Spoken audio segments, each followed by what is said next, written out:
fato do príncipe. Esse é o assunto mais discutido pelas empresas na última semana. Hoje é dia 26 de março de 2020.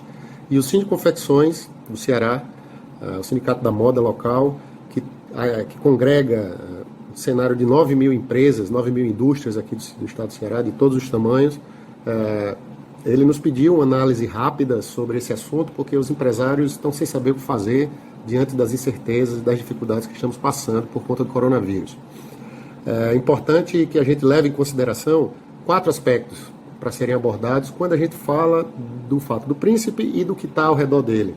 O aspecto trabalhista, tributário, civil e de direito consumidor. Rapidamente vamos tentar aqui fazer uma abordagem geral para os empresários do setor da moda. Vejam, sobre o aspecto trabalhista e também sobre qualquer dos outros aspectos, é importante que todos os senhores saibam que não há solução de prateleira.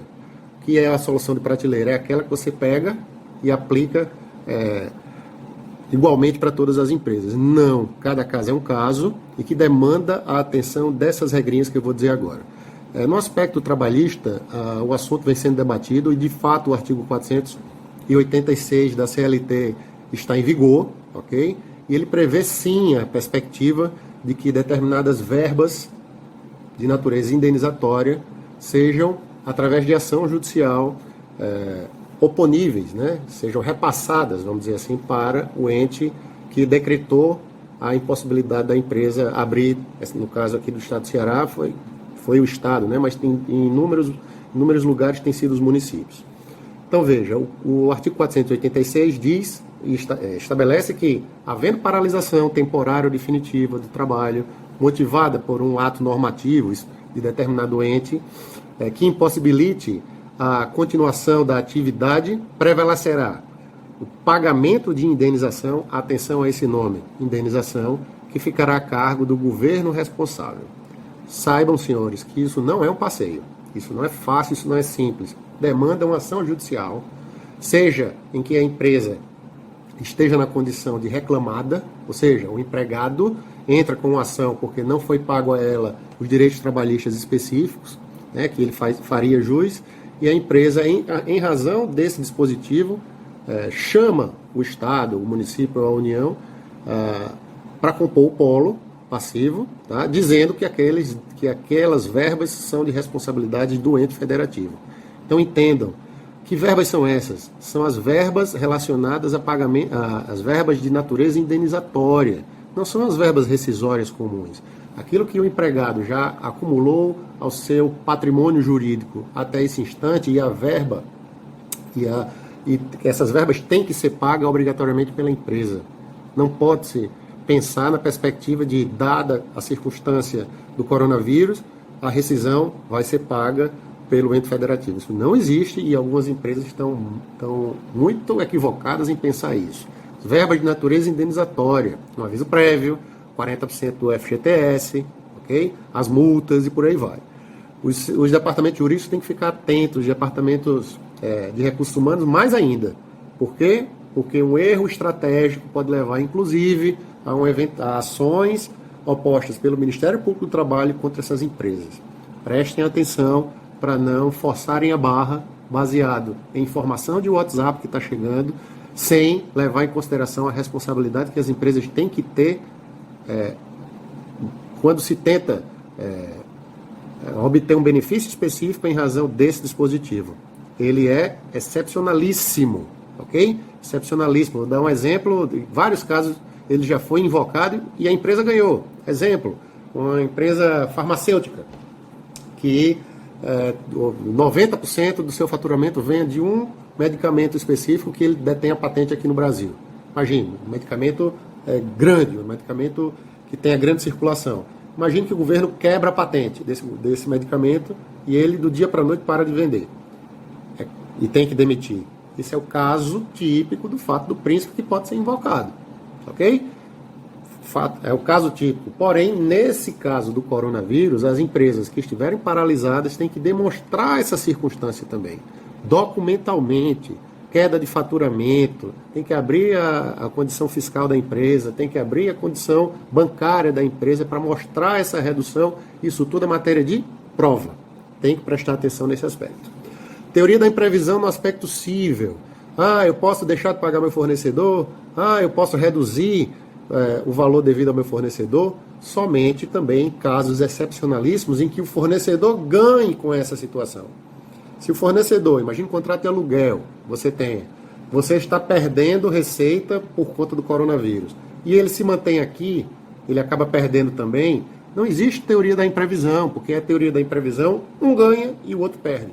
Contratos em dólar, por exemplo, dólar estoura, que esse daqui passa a ganhar muito e esse aqui passa a pagar muito, e a condição dele baixa. É o caso da teoria da imprevisão, está no artigo 478 do Código Civil, e que fala, em termos jurídicos, isso que eu estou acabando de dizer.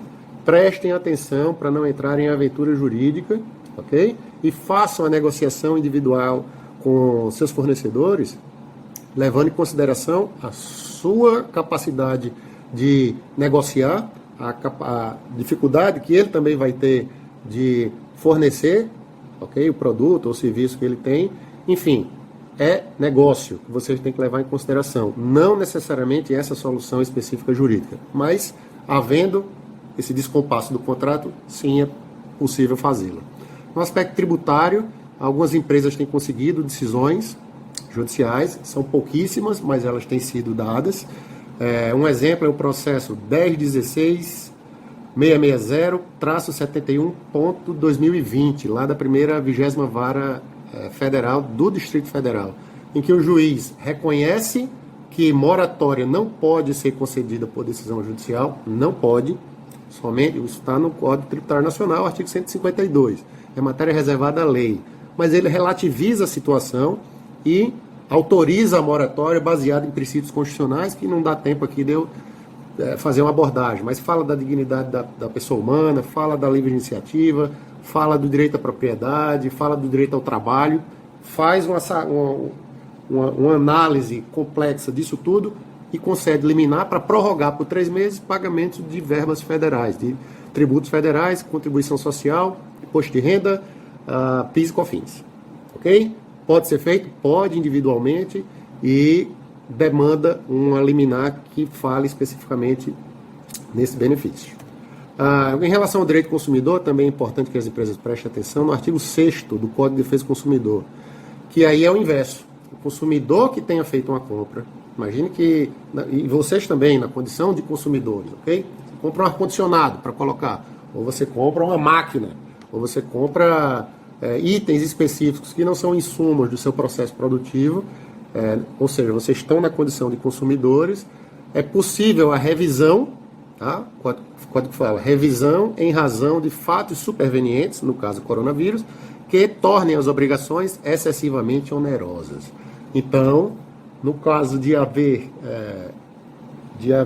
da empresa desejar demandar judicialmente a modificação, a revisão de contrato em decorrência do momento que está vivendo e em decorrência da onerosidade que ele, consumidor, ou você, consumidor, empresa consumidora, tenham tido, é possível sim, baseado no Código de Defesa do Consumidor, obter benefícios para rever o contrato e modificar essa cláusula para torná-lo mais proporcional, mais equânime, mais razoável. Ok? Já vou aqui em 8 minutos e 40, não dá, eu não consigo ser mais rápido que isso, me perdoem.